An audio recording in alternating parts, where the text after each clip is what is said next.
이거 하는 사람이 조금 글씨를 더 키우고 두껍게 못해요? 이렇게 하면 좋을 것 같아요. 오늘 본문은 사실상 제가 27장은 부록이기 때문에 결론이라고 했습니다. 그 26장 가운데서도 오늘은 마지막 부분을 우리가 하도록 하겠습니다. 이스라엘이 하나님의 규례에 순종하면 지난주에 공부한 것처럼 풍성한 복, 평화의 복, 번성하여 창대케 되는 복, 이러한 영적인 복을 누리게 된다 이렇게 말씀드렸고요. 그 다음에 불순종하게 되면 느닷없이 대적이 쳐들어와서 재앙을 받고 흉년을 겪고 맹수에게 자식과 가축을 다 잃게 되고 기근으로 식량이 부족해서 10식구가 함께 모여서 한 버너를 쓸 만큼 식량난을 겪게 되고 나중에는 어떻게 된다고 그랬죠? 자식을 고기로 먹게 되는데 그것도 남한테 뺏길까봐 먹게 된다라는 그런 재앙까지 겪고 되다가 그래도 깨닫지 못하니까 결국에는 그 땅에서 쫓겨나게 된다라는 것을 지난주에 우리가 상고해 보았습니다. 그러나 이러한 재앙 가운데서도 그들이 깨닫고 그들의 죄와 조상의 죄를 자백하고 죄악의 형벌을 기쁘게 받는다면 하나님께서는 이스라엘과 맺은 그 언약을 잊지 아니하시고 회복시켜 주시고 구원해 주신다는 내용이 나오는 말씀이 오늘 말씀입니다. 어쩌면 이스라엘 백성들에게 주어진 하나님의 징계는 사실상 하나님의 은혜요, 하나님의 사랑의 다른 표현이다라고 말씀드릴 수 있겠습니다. 그래서 히브리서 12장 6절에서는 주께서 그 사랑하시는 자를 징계하시고 그의 받으시는 아들마다 이들 채찍질 하심이라 하였습니다. 징계도 복도 결국은 하나님의 은혜요 사랑이라는 것을 기억하시기 바랍니다. 그런데 오늘 본문의 말씀은요, 이스라엘 백성들이 앞으로 타락해서 하나님의 말씀으로부터 멀어질 것을 예언하고 있다는 사실입니다. 실제로 신명기 말씀을 보면요, 이스라엘 백성들이 하나님의 말씀을 떠나서 고집부리고 불순종하다가 벌을 받게 되고 그 다음에야 회복된다라는 말씀을 미리 말씀해 주고 있습니다. 신명기 31장 16절에서 21절은 이렇게 말씀합니다. 또 여호와께서 모세에게 이르시되 너는 내 조상과 함께 누우려니와 이 백성은 그 땅으로 들어가 음란히 그 땅의 이방신들을 따르며 일어날 것이요 나를 버리고 내가 그들과 맺은 언약을 어길 것이라. 내가 그들에게 진노하여 그들을 버리며 내 얼굴을 숨겨 그들에게 보이지 않게 할 것인즉 그들이 삼킴을 당하여 허다한 재앙과 환란이 그들에게 임할 그때에 그들이 말하기를 이 재앙이 우리에게 내림은 우리 하나님이 우리 가운데 계시지 않은 까닭이 아니냐 할 것이라. 또 그들이 돌이켜 다른 신들을 따르는 모든 악행으로 말미암아 내가 그때에 반드시 내 얼굴을 숨기리라. 그러므로 이제 너희는 이 노래를 써서 이 이스라엘 자손들에게 가르쳐 그들의 입으로 부르게 하여 이 노래를 나를 위하여 이스라엘 자손들에게 증거가 되게 하라. 내가 그들의 조상에게 맹세한 바 젖과 꿀이 흐르는 땅으로 그들을 인도하여 드린 후에 그들이 먹어 배부르고 살찌면 돌이켜 다른 신들을 섬기며 나를 멸시하여 내 언약을 어기리니 그들이 수많은 재앙과 환난을 당할 때에 그들의 자손이 부르기를 잊지 아니한 이 노래가 그들 앞에 증인처럼 되리라. 나는 내가 맹세한 땅으로 그들을 인도하여 드리기 전 오늘 나는 그들이 생각하는 바를 아노라. 이렇게 신명기서에 보면 이스라엘 백성들이 결국은 고집 피우고 불평하고 하나님 앞에 불순종하다가 결국은 징계를 받고 깨달아서 하나님 앞에 다시금 돌이킬 거라는 것을 말씀해 주고 있습니다. 이렇게 하나님은 이미 이스라엘 백성들이 고집을 꺾지 않아야 할 것이고 하나님께 대항해서 거듭해서 벌을 받게 될 것이고 결국에는 회복이 된다라는 것을 말씀해 주고 있습니다. 그러므로 이스라엘 백성들이 범죄하고 하나님을 배반한다는 이 사실을 바탕으로 해서 오늘 우리에게 이 예언의 말씀을 주시는 겁니다. 즉 거듭되는 재앙을 통해서 이스라엘은 결국은 회개할 수밖에 없다라는 사실입니다. 이것은요 마치 애굽의 바로가 강팍해서 10가지 재앙 가운데서도 굴복하지 않다가 결국 장자 재앙으로 자신의 아들이 죽음을 당하자 그제서야 무릎을 꿇었던 것과 마찬가지로 이스라엘 백성들도 예루살렘이 멸망하고 성전이 파괴되고 결국 바벨론의 포로로 잡혀간 후에야 자신의 모든 고집을 꺾고 하나님 앞에 항복하게 된다라는 사실입니다. 이처럼 이스라엘은요, 꼭 매를 맞고 징계를 통해서 하나님 앞에 회개에 이르게 되는 겁니다. 40절에서 41절 한번 같이 읽어보겠습니다. 시작.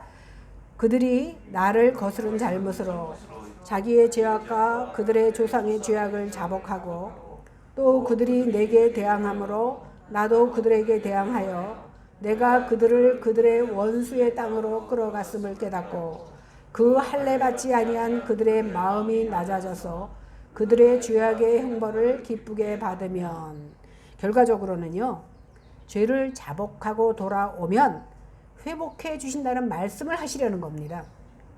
여기서 자복한다라는 히브리어는 웨이트 와드라는 말인데, 이 말은요, 손이라고 하는 야대에서 파생된 말입니다. 무슨 뜻이냐면 멀리 집어 던지다, 쏘다라는 뜻을 가지고 있습니다. 우리의 잘못된 행위, 다시 말해서 하나님 앞에 범죄한 것들 내려놓고 다시 그것이 보이지 않는 곳으로 그것을 집어 던진다, 그것을 쏴버린다라는 뜻을 가지고 있는 겁니다. 그렇게 하면 우리 하나님께서 다시금 우리에게 기회를 주신다는 겁니다. 우리도 보면요, 하나님 앞에 나오면 십자가 앞에서 우리의 그동안의 잘못을 기억하고 쭉 기도합니다. 나열하는 거지요. 그런데 우리가 고백을 하고 나열은 하면서도 그것을 먼 곳으로 던져버리는 일까지는 안 하는 경우가 굉장히 많다는 거예요. 그래서 진정한 회개라는 것은 뭐냐면, 회개의 원어의 뜻은 돌이키다라는 거예요. 가던 길을 다시 돌아서서 오는 것이 바로 회개입니다. 이처럼 우리가 회개할 때에 내가 지은 것을 고백하는 것도 중요하지만 다시는 그 죄를 거듭해서 짓지 않는 것이 중요합니다. 그런데요, 보면 우리가 이렇게 자복을 하는데 내 죄를 자복하기도 힘들어. 그런데 우리 엄마가 지은 죄, 우리 부모가 지은 죄, 우리 조상이 지은 죄까지도 자복하는 경우는 굉장히 아마 거의 없을 겁니다. 왜냐하면, 그런데 이스라엘 백성은요, 내 조상, 내 가족들의 죄까지 자복한다라고 성경에 나와 있습니다. 왜 그러냐면 내 죄도 결국은요, 조상의 죄의 연장선상에 있다고 보기 때문에 죄와 조상의 죄를 함께 회개하는 겁니다. 사실 그대로요, 성경에 보면 이스라엘 백성들이 예수님을 못 박습니다. 그럴 때 빌라도가 손을 씻으면서 나는 죄가 없다 그랬더니 그들이 뭐라 그랬어요? 이 죄를 우리와 우리 자손에게 내리소서. 그 말의 씨가 되어서 결국은 이스라엘 백성들은요, 72년도에 디도 장군에게 망해서 전 세계로 흩어져 버립니다. 그리고 나라 없는 민족으로 사는 거예요. 왜? 그 죄를, 예수를 죽인 죄를 우리와 우리 자손에게 돌리라고 자기네가 자기네 입으로 말했어요. 그 예수를 죽인 죄 때문에 1900년 가까이 그들은 나라 없는 서름 속에서 살아야 됐던 것을 볼 때에 그들의 조상의 죄가 우리에게 전혀 상관이 없다라고 말할 수 없는 겁니다. 이렇게 이스라엘 자손들은요, 자신과 자신의 조상이 하나님을 배반하고 하나님을 대적하고 그랬던 것을 깨닫고 자복하고 있습니다. 이렇게 자기 죄를 깨닫게 되니까 자신들의 연약 때문에 벌을 받게 되었고, 이제까지 모든 잔혹한 재앙들을 내리신 하나님이 나쁜 하나님이 아니라 오히려 의로운 하나님이라고 고백하게 되는 겁니다. 아니, 오히려 하나님께서 우리에게 내리셨던 그 형벌이 오히려 가볍다. 왜? 다 죽어야 마땅하기 때문에 이렇게 고백하게 되는 겁니다.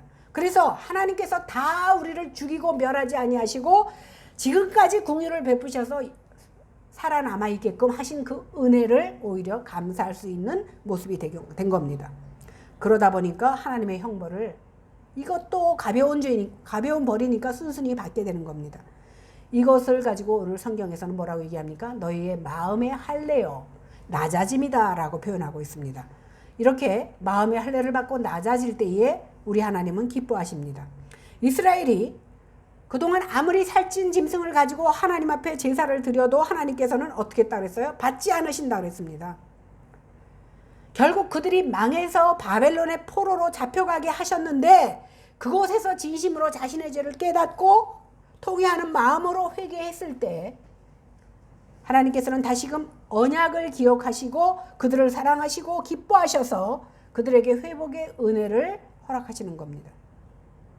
이렇게 하나님께서는 자기 죄를 깨닫고 하나님께 자복하고 상하고 회개하는 마음을 기뻐 받으십니다.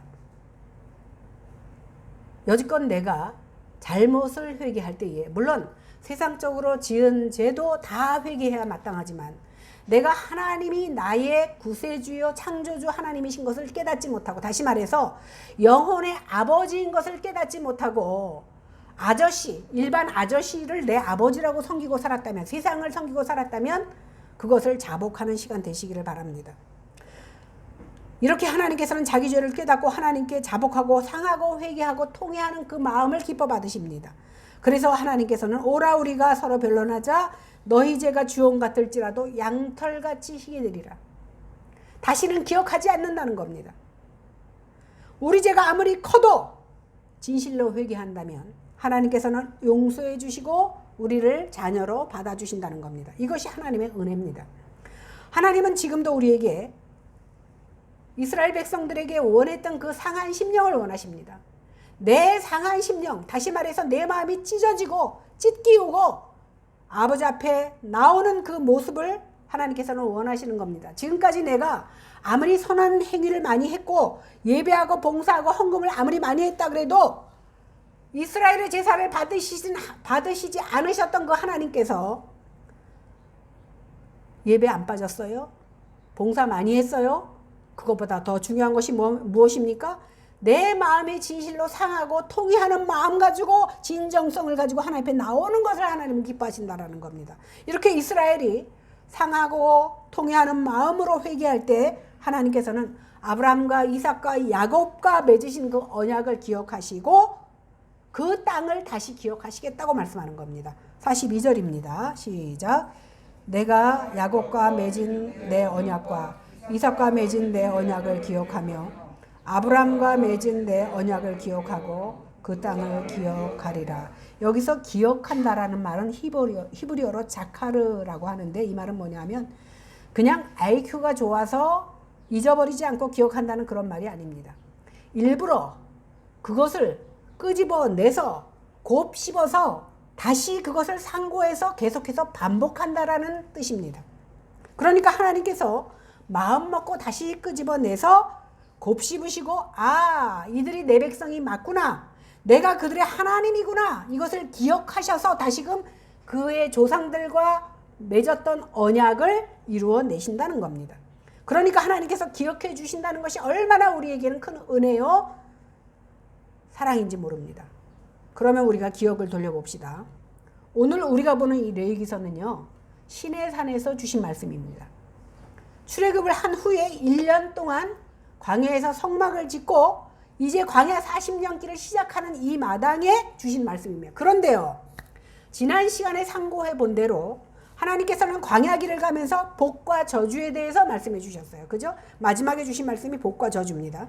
과거 이스라엘이 애굽에서 종살이하면서 그들이 하나님께 부르짖었을 때에 하나님께서 아브라함과 이삭과 야곱과 한 그 약속을 기억하셔서 출애굽시켜 주셨어요. 430년 동안 그 애굽에서 남의 땅에서 종살이하며 살았는데 하나님께서는 그들의 조상과 한 언약을 기억하시고 그들을 애굽에서 내보내신 겁니다. 그런데요, 그들을 출애굽시킨 것은 이스라엘 백성들이 잘해서가 아니라 하나님의 절대적인 주권과 은혜로 그들을 출애굽시킨 것. 마찬가지로 이스라엘 백성들이 바벨론에 지금 포로 생활을 하는 가운데서 탄식하면서 하나님께 부르짖었기 때문에 그들의 행위를 보시고 하나님께서 은혜를 베푸시는 것이 아니라 그 은혜 언약을, 그 조상들과 한 언약을 기억하시고 다시금 출애굽의 역사, 다시 말해서 출바벨론을 하시겠다는 겁니다. 이처럼 하나님께서 주시는 복은요, 우리가 잘하거나 우리가 만족해서 주시는 것이 아닙니다. 그러니까 조건과 상관없이 주는 것이 복이에요. 아시다시피 인간은요, 죄 아래서 죄의 종으로 태어났습니다. 원죄를 가지고 났습니다. 인간은 죄에서 벗어날 수 없는, 그래서 죄의 다스림을 받을 수밖에 없는 죄의 노예로 생활할 수밖에 없는 겁니다. 그러니까 죄를 짓고 사는 것이 죄를 안 짓고 사는 것보다 익숙한 인간들입니다. 이렇게 죄를 안 짓는 것보다 짓는 것이 익숙한 우리들에게 죄를 안 지라고 말하는 것은 어쩌면 불가능한 주문인 겁니다. 이러한 이스라엘 백성들에게 하나님께서는 시내산으로 인도하신 후에 모든 백성들 보는 앞에서 모세를 올라오게 합니다. 그리고 말씀에 순종하면 복을 줄 것이고 말씀에 순종하지 않으면 저주를 받게 된다는 그 율법을 주시는데 그게 바로 십계명입니다. 그리고 모세를 통해서 백성들에게 묻게 하십니다. 그랬더니 백성들이 다 한마디로 뭐라 그랬어요? 우리가 하나님의 언약을 지키겠습니다. 다시 말해서 순종하겠습니다. 라고 약속합니다. 그러자 모세는 흠없는 제물을 잡아서 그 피를 백성들에게 뿌리고 계약을 체결합니다. 여기서 흠없는 짐승의 피를 백성들에게 뿌렸다라는 것은 뭐냐면 목숨을 담보로 했기 때문에 너희들이 이 계약을 안 지키면 너희도 이 짐승처럼 죽는다라는 계약인 겁니다. 이렇게 피로 맺은 계약 후에 하나님의 언약의 내용을 두 돌판에 적어서 모세에게 주는데 오늘 십계명의 두 돌판을 주는 겁니다. 그런데 이스라엘 백성들은요, 모세가 시내산에서 내려오니까 어떻게 했습니까? 금송아지를 만들어서 이것이 우리를 애굽에서 인도해낸 하나님이라고 하면서 춤을 추면서 그 금송아지를 섬기고 있는 겁니다. 이 꼴을 보니까 모세가 그 하나님께 받은 두 돌판을 내려 던져서 깨트려 버립니다. 이것은 우상숭배한 것에 대한 그래서 그런 거죠. 그런데 이것으로 인해서 계약이 위반된 거네요. 금방 40일 전에 하나님 앞에 약속해 놓고 모세가 더디 내려오니까 그들은 자신들이 하나님이라고 금송아지를 만들어 놓고 하나님을 섬기게 된 겁니다. 이로써 하나님과 이스라엘의 계약은 파기됐습니다. 어떻게 됐습니까? 하나님께서 계약대로 이스라엘 백성들을 죽이기 시작합니다. 순식간에 3,000명이 죽음을 당했습니다. 그러자 모세가 하나님 앞에 엎드려서 간절히 기도합니다. 출애굽기 32장 32절이 모세의 기도 내용입니다. 이제 그들의 죄를 사하여 주시옵소서. 그렇지 아니하시오면 원하건대 주께서 기록하신 책에서 내 이름을 지워 버려 주시옵소서. 이 말은 뭐예요? 차라리 나를 지옥 보내고 이스라엘 백성들을 살려달라는 간절한 기도입니다. 하나님께서 그 모세의 간절한 기도에 응답하시는데 어떻게 응답하십니까? 3,000명을 죽였지만 그 재앙을 멈춥니다.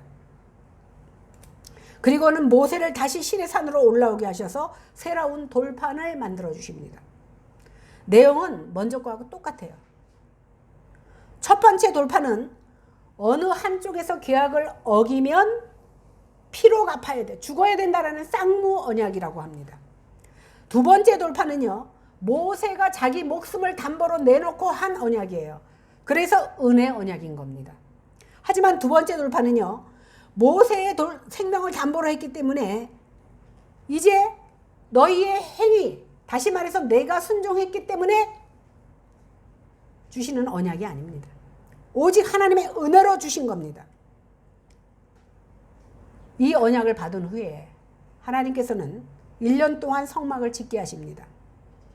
하나님은 이 성막에서 모세를 불러서 앞으로 이스라엘 백성들이 어떻게 하나님을 섬겨야 되는지를 아주 조목조목 가르쳐 주시는 것이 바로 우리가 여지까지 공부한 레위기서입니다. 레위기는 언약 백성들이 어떻게 살아야 하는지에 대한 지침서가 되는 겁니다. 이제 광야길을 시작하는 시기에 지침서를 주시고 맨 마지막으로 복과 저주에 대해서 말씀해 주신 겁니다. 그런데 이미 하나님의 불순종한 자들에 대해서 하나님 말씀에 순종하면 복을 받고 불순종하면 저주가 내린다는 계약은 어떻게 됐습니까? 깨졌습니다. 두 돌판이 깨어짐으로 파기된 겁니다. 그러나 1년 동안 성막을 짓고 그 성막의 법궤 속에 보관된 두 번째 돌판은 용서하시고 주신 은혜의 돌판입니다. 어차피 우리는요, 죄 안에서 하나님께 불순종해서 저주받아 죽어야 마땅한 자들입니다. 그래서 하나님의 은혜와 긍휼을 구할 수밖에 없습니다. 그런데 하나님께서는요, 우리를 은혜와 긍휼의 자리에 머물러 있도록 하기 위해서 주신 것이 바로 두 번째 돌판이에요. 파기된 거로 끝나지 아니하시고 다시금 은혜로 우리를 머물게 하시려고 두 번째 돌판을 주신 겁니다. 이렇게 레위가 광야길을 시작하면서 주신 말씀인데, 민수기 다음에 나오는 신명기 28장에 보면 광야 마지막 길에서, 다시 말하면 가나안 땅에 들어가기 전에 하나님께서 말씀을 또 주십니다. 그러니까 레위기는 출애굽 1세대들에게 주신 말씀이라 그러면 신명기는 2세대들, 1세대들은 다 하나님께서 죽이잖아요. 그죠? 2세대들에게 주신 말씀입니다. 그런데 내용은 똑같습니다. 조상들에게 주신 말씀과 똑같습니다. 그런데요, 인간은 어느 시대를 막론하고 조상들의 시대나 2세대들의 시대나 말씀에 순종할 수 없는 것은 똑같습니다. 우리 역시도 마찬가지 아닙니까? 이 말은 어느 시대를 막론하고 하나님은요, 자기 백성들에게 그들의 행위가 아닌 은혜와 긍휼로서 구원을 이뤄낸다라는 사실을 알려주는 것과 똑같은 내용입니다. 1세대들도 그 말씀을 순종하지 못했고 2세대들도 순종하지 못했고 우리 역시 하나님의 말씀에 다 순종하고 살 수가 없습니다. 그렇기 때문에 우리의 조건과 상관없이 하나님의 은혜로 살고 있다는 것을 우리도록 깨닫게 하려는 겁니다. 우리가 레위기서에서 5대 제사와 규례를 배웠죠. 그리고 깨달은 것이 뭡니까? 우리가 죄를 지을 때마다 하나님 앞에 멀쩡한 짐승을 가져다가, 아무 죄 없는 짐승을 가져다가 그들을 죽여서 피를 쏟고 제물로 드렸습니다. 그런데도 아무리 반복해서 제사를 드려도 우리의 죄는 전혀 줄어들지 않아. 이러한 내 모습을 바라보면서, 야, 아무리 제사를 드려도 내 죄가 씻겨지지 않는구나, 나는 어쩔 수 없는 인간이로구나 라고 고백하는 동시에 하나님의 은혜가 아니고는 내가 살 수 없다라는 것을 고백하게 하기 위해서 하나님께서는 제사 제도를 통해서 우리에게 깨닫게 하시는 겁니다. 이처럼 하나님의 백성은 하나님의 은혜가 아니면 살아갈 수가 없습니다. 지금 하나님께서는 야곱과 맺은 내 언약, 이삭과 맺은 내 언약을 기억하며 아브라함과 맺은 내 언약을 기억하고 그 땅을 기억하겠다고 말씀하십니다. 이처럼 은혜 언약은 값없이 모든 인류에게 주신 구원과 생명입니다. 영원한 삶의 약속, 그 삶을 약속한 언약입니다. 이스라엘 백성들은요, 신의 산 언약 아래에 있었지만 우리는 예수 그리스도께서 우리를 위해서 공로를 세우시고 그로 말미암아 구원을 받는다는 은혜 언약 아래에 있는 자들입니다. 그러니까 우리의 공로 때문에 구원을 받는 것이 아니라 온전히 예수 그리스도의 피의 공로로 말미암아 우리가 은혜를 받은 은혜 언약 아래에 있는 자들이라는 겁니다. 43절을 읽어보겠습니다. 시작. 그들이 내 법도를 싫어하며 내 규례를 멸시하였으므로 그 땅을 떠나서 사람이 없을 때에 그 땅은 황폐하여 안식을 누릴 것이요 그들은 자기 죄악의 형벌을 기쁘게 받으리라. 우리가 죄를 졌는데 잘못을 인정하고 용서를 빌었다고 해서 그 죄가 바로 사해집니까? 죄진 만큼의 형벌을 치러야 돼요. 우리가 죄진 것을 하나님 앞에 고백하면 하나님 앞에는 용서받았지만 사람을 죽였는데 나 하나님 앞에 용서받았으니까 형무소 안 가도 돼? 아니죠. 마찬가지로 하나님께서는 이스라엘이 회개하고 겸손해졌다고 해서 곧바로 그 은혜를 베푸시는 것이 아닙니다. 자기 죄악의 형벌은 받아야 돼요. 어떻게? 바벨론에서 70년간 그들은 형벌의 생활을 받게 됩니다. 그러니까 은혜라고 하는 것은요, 내가 원한다고 주어지는 것이 아니라 하나님의 때에 주어지는 겁니다. 이스라엘도 회개했지만 바벨론에서 바로 해방되는 것이 아니라 70년 동안 대적의 손에서 고난을 받아야 되는 겁니다. 이스라엘이 70년 동안 대적의 땅에 있어서 고난을 받을 동안 가나안 땅은 안식을 누리게 되고 이스라엘 백성들은 고난 속에서 더욱더 참회의 마음의 깊이가 더 깊어지는 것입니다. 이러한 인내의 과정을 통해서 구원의 소망을 간절히 갖게 되는 겁니다. 제가 새벽에 바벨론 강가에서라는 그 찬양을 들어봤어요. 그들이 바벨론 강가에서 내 조국 시온을 바라보며 시온을 향하여 부른 노래, 여러분들 집에 가서 바벨론 강가에서 한번 들어보세요. 44절 45절 읽어보겠습니다. 시작. 그런즉 그들이 그들의 원수의 땅에 있을 때에 내가 그들을 미워하지 아니하며 아주 멸하지 아니하고 그들과 맺은 내 언약을 폐하지 아니하리니 나는 여호와 그들의 하나님이 됨이니라. 내가 그들의 하나님이 되기 위하여 민족들이 보는 앞에서 애굽 땅으로부터 그들을 인도하여 낸 그들의 조상과의 언약을 그들을 위하여 기억하리라. 나는 여호와니라. 내가 그들을 내버리지 아니하며 미워하지 아니하며 아주 멸하지 아니하고, 이렇게 표현을 삼중적으로 표현했어요. 이것은 뭐냐면 내가 하나님의 택하신 백성을 결코 포기하지 않는다는 것을 강조하는 내용입니다. 하나님께서는요, 그들과 맺은 그 언약을 폐하지 않고 다시 이스라엘 백성들과 맺은 언약을 지속할 것이라는 것을 말씀해 주고 있습니다.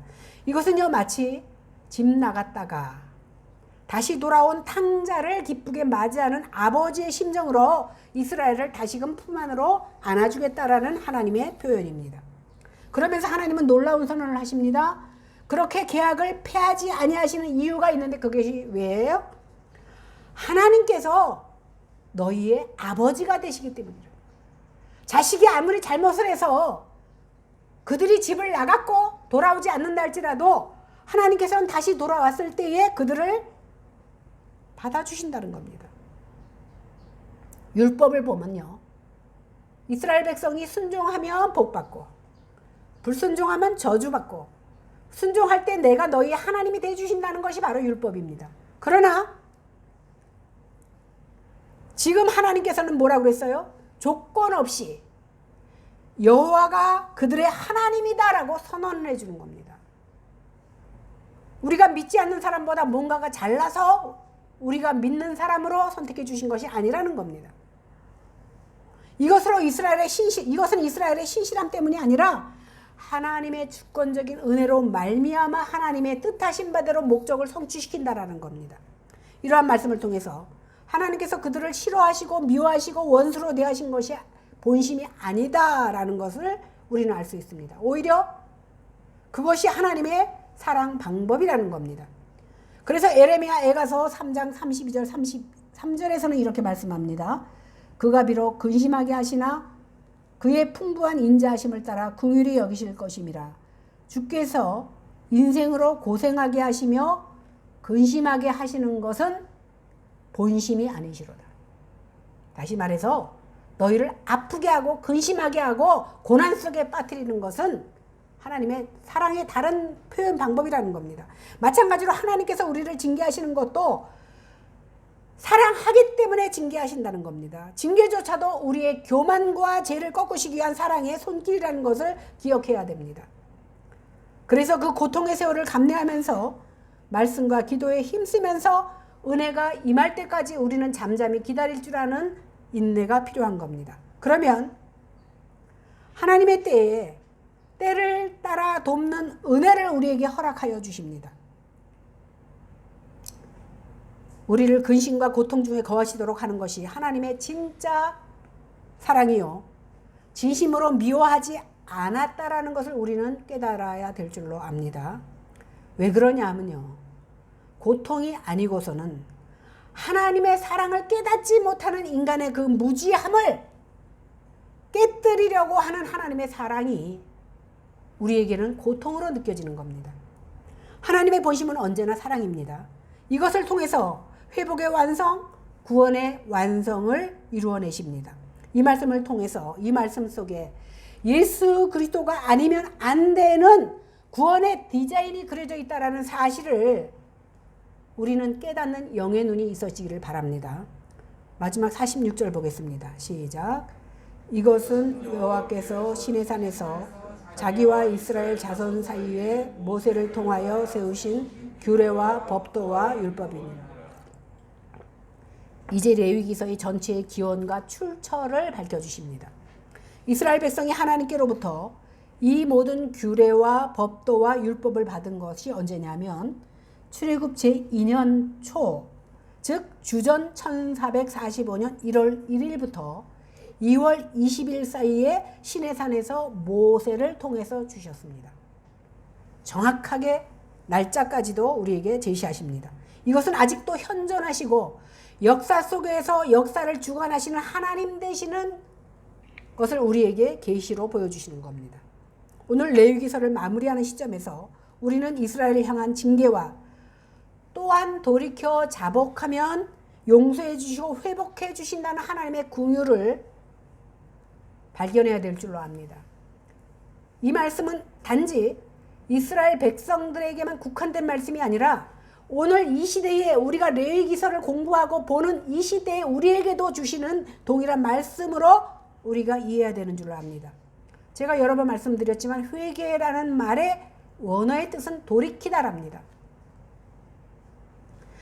이렇게 바로 죄에서 돌이키는 은혜가 우리에게 모두 있어지기를 바랍니다. 그런데요, 사실 하나님께서 주시는 언약을 제대로 지키는 사람이 얼마나 있습니까? 이렇게 말씀을 증거하고 있지만 레위기를 통해서 주신 말씀과 규례를 지키는 사람이 몇 명이나 되겠느냐는 겁니다. 아마 한 명도 없을 겁니다. 그러나 포기하지 않는 하나님의 사랑이 우리의 영혼을 깨우십니다. 바로 예수님의 십자가의 보혈을 통해서 새 언약을 주셨고 그 새 언약 가운데에서 우리를 하나님께로 초대한 겁니다. 죄악 가운데서 죽은 우리에게 예수님의 보혈을 통한 하나님의 언약은 지금도 여전히 유효합니다.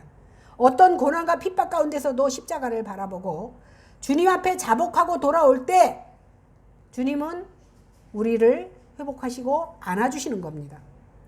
우리의 상황은 지금도 하나님을 거부합니다. 때마다 일마다 이유가 많아.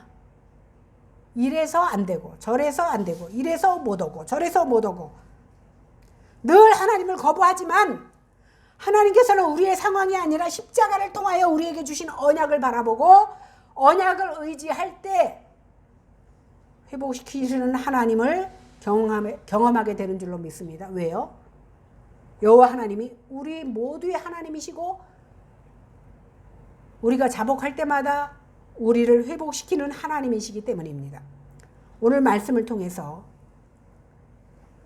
이러한 하나님 앞에 나설 수도 없는 우리까지도 포기하지 않는 하나님의 사랑과 또 우리에게 기회를 여전히 주시는 하나님의 사랑을, 그래서 언약을 기억하시는 하나님의 사랑을 깨닫고 돌아가시는 저희들이 되어야 될 줄로 압니다. 그래서 아브라함과 야곱과 이삭과 맺으신 그 사랑, 그래서 끊을래야 끊을 수 없는 하나님의 사랑 안에서 큰 은혜를 누리시는 저와 여러분들이 되시기를 주님의 이름으로 간절히 축원합니다. 기도하겠습니다. 하나님, 부족하고 연약한 저희들, 우리가 봐도 이스라엘 백성들이 좀 더 다른 민족보다 똑똑한 건 있지만 그들이 우리보다 나은 것이 무엇이 있습니까? 그들이나 우리나 여전히 하나님 앞에 고집 피우고 불순종하는 것은 다 똑같습니다. 그런데 하나님께서는 우리를 은혜의 언약으로 불러주시고 하나님 안에 거할 수 있도록 도와주셔서 이렇게 하나님의 자녀되게 해주신 은혜를 진심으로 감사드립니다. 이것이 하나님의 복인 줄 알고 세상 것과 비교했을 때 감히 견줄 수 없다라는 사실을 깨달은 자만이 하나님 앞에 감사가 나오고 하나님 앞에 순종이 나오고 하나님 앞에 바로 세움을 받을 수 있는 줄로 믿사오니 그러한 자가 바로 우리가 되게 하시고 중심교회가 되게 하시고 우리의 자손들이 되게 하여 주시옵소서. 감사드리며 예수님 이름으로 간절히 기도해 싸움나이다. 아멘. 찬송가 630장입니다.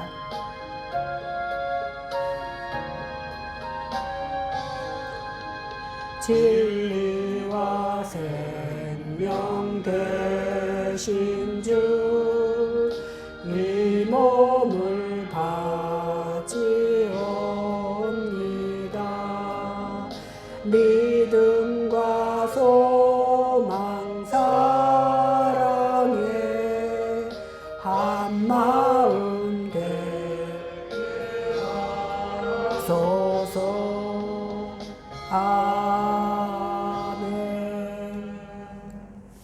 여호와는 내게 복을 주시고 너를 지키시기를 원하며 여호와는 그의 얼굴을 내게 비추사 은혜 베푸시기를 원하며 여호와는 그 얼굴을 내게로 향하여 드사 평강 주시기를 원하노라.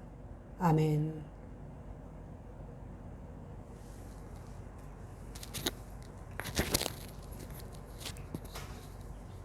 예배 마쳤습니다.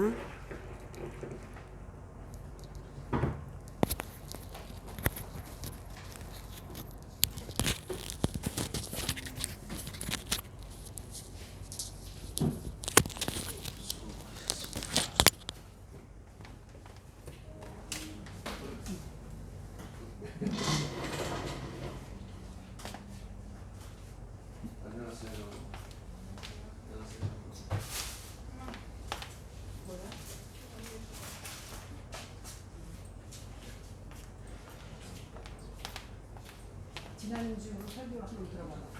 계속 말이 툭툭툭 왜 그럴까? 그래갖고 사람들이